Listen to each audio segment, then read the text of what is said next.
Olá, seja muito bem-vindo a mais um episódio do VeraCast. E quando as temperaturas baixam, parece que a energia dos pequenos só aumenta, né?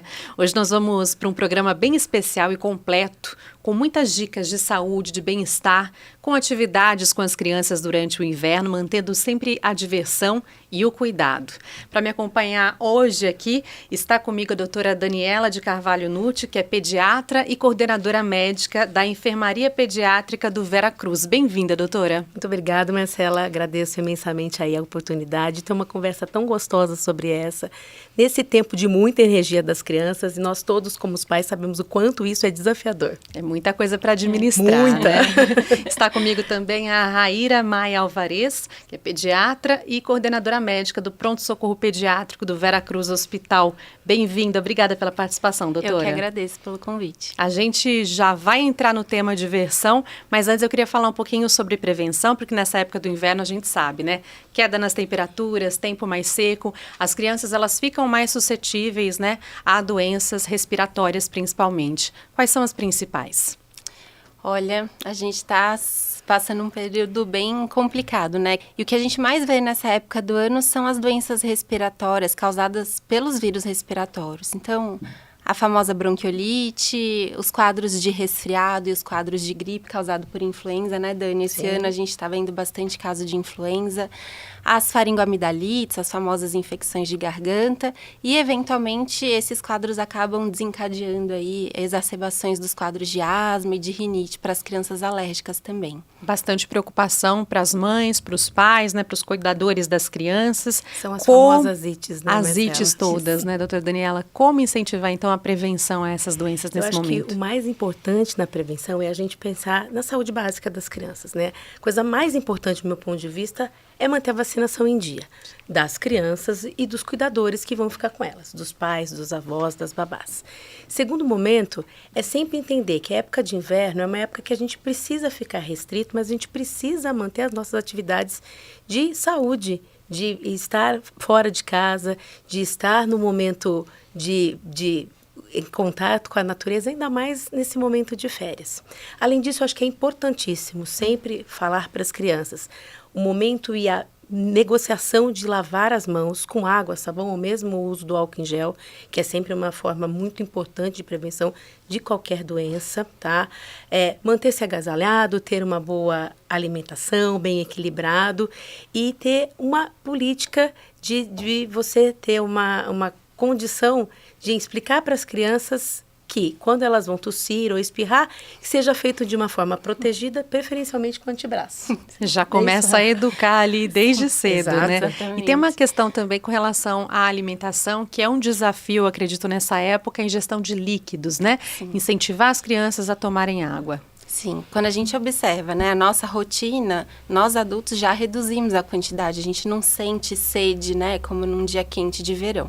Então, é criar o hábito, né, manter uma garrafinha sempre disponível ali para a criança, de fácil acesso, eventualmente aumentar a ingesta com água de coco, suco natural, sempre limitando aí a quantidade, mas quando a gente cria esse hábito, mesmo, né, nos meses quentes e o mantém disponível para a criança, geralmente ela consegue manter aí o nível de ingesta hídrica, mas tem que estimular, não tem jeito. E nessa época as famílias costumam ficar mais em ambientes fechados realmente, né? A falta de contato com o sol também pode ser um problema, doutora?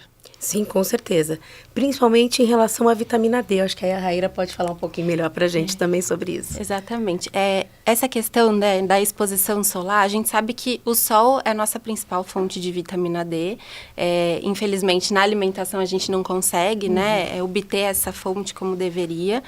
Por outro lado, hoje a Sociedade Brasileira de Pediatria e a Sociedade Brasileira de Dermatologia não recomendam a exposição solar para esse meio, né, de manter níveis adequados de vitamina D, porque a gente não tem um nível seguro de exposição solar. A gente teria que fazer com protetor solar, roupas adequadas, e isso acaba bloqueando a absorção da vitamina D.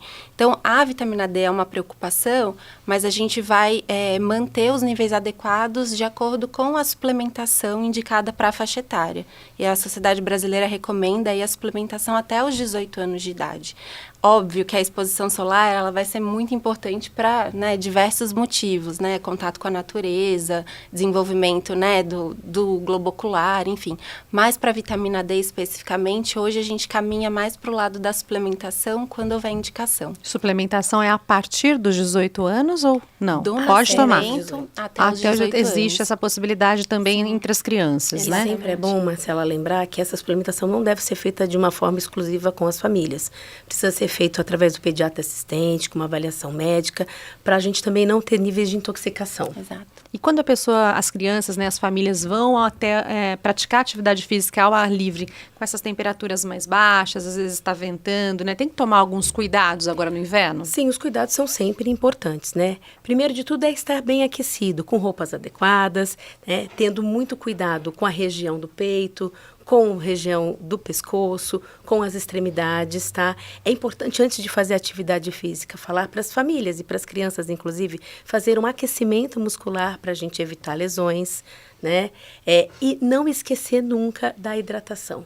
A gente tem um nível de sede menor, diminuído, os adultos e as crianças nessa fase, mas manter isso como um mantra.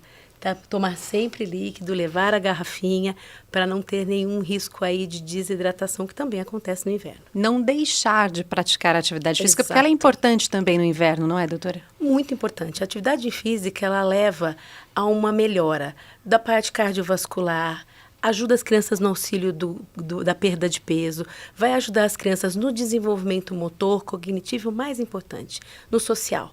A gente tirar as crianças, nesse momento de férias, das telas, dos momentos de computador, tudo é um desafio gigantesco, mas precisa ser feito. Isso precisa partir da família. As crianças, por si só, elas não vão ter essa disponibilidade. A doutora estava falando do desenvolvimento do cérebro, né? O desenvolvimento cognitivo, também a atividade ajuda muito nisso, né? Certamente. Eu acho que a gente está saindo de uma fase em que a gente via a atividade física como um benefício, e a gente está entendendo que ela é uma necessidade. Então, enquanto a criança pratica atividade física, ela libera neurotransmissores, ela estimula a musculatura. Isso vai fazer parte do estímulo cerebral para funções cognitivas como memória, raciocínio, regulação do sono e mesmo do humor. A gente sabe hoje que a atividade física está relacionada à redução dos níveis de ansiedade, de depressão. Então, a gente entende cada vez mais a importância de manter a prática da atividade física desde pequeno. E mesmo quando não é possível fazer essa prática ao ar livre, né, por conta das baixas temperaturas, às vezes um tempo não está legal, não está convidativo, é possível adaptar os espaços internos também. Com certeza, isso é importantíssimo. E eu acho que isso precisa de uma modulação do adulto responsável, como sempre. Então, ofertar alguma coisa que seja criativo, que seja adequado para a faixa etária. Eu tenho algumas dicas aqui, né? Uma sessão de pipoca, convidando a criança para fazer a pipoca e ver um cinema. Uma culinária infantil, com coisas seguras, obviamente. Circuitos, escaladas, com segurança mais dentro do movimento de casa. Usa colchão, usa almofada. Brincadeiras de tabuleiro nas crianças maiores. Eu acho que isso vai estreitar o vínculo, inclusive, de afetividade com as famílias, que muitas vezes a gente acaba tendo um pouquinho de dificuldade. E evitando tela também, Com né? Com certeza. E aí, quando vai fazer uma atividade num espaço interno, às vezes num lugar menor, tem que tomar alguns cuidados também, doutora. A gente tem que preparar esse ambiente, né? No dia a dia, né, as famílias acabam adaptando o espaço de casa para evitar esses acidentes. Ontem a gente até deu uma aula exatamente sobre isso. Então, evitar móveis pontiagudos, proteger, né, essas extremidades mais pontiagudas, escadas, tomadas, locais onde tem acesso à piscina, né, tá sempre protegido. Mas, de maneira geral, com criatividade, a gente consegue manter um ambiente seguro e criativo para essa criança sair do tédio e conseguir manter esse nível de atividade ainda em casa. E sempre é importante ter a supervisão de um adulto. Sim. Independente da idade da criança. Isso é fundamental para a segurança. E são atividades que são acessíveis, não são necessariamente caras, né? Não tem um custo alto. Não, lúdicas, né? Que desenvolvem as habilidades de criatividade, sensoriais, com materiais que a gente tem disponível em casa mesmo, sem a necessidade de você procurar umas fontes caras ou algum outro tipo de atividade que precise ter uma condição econômica muito difícil.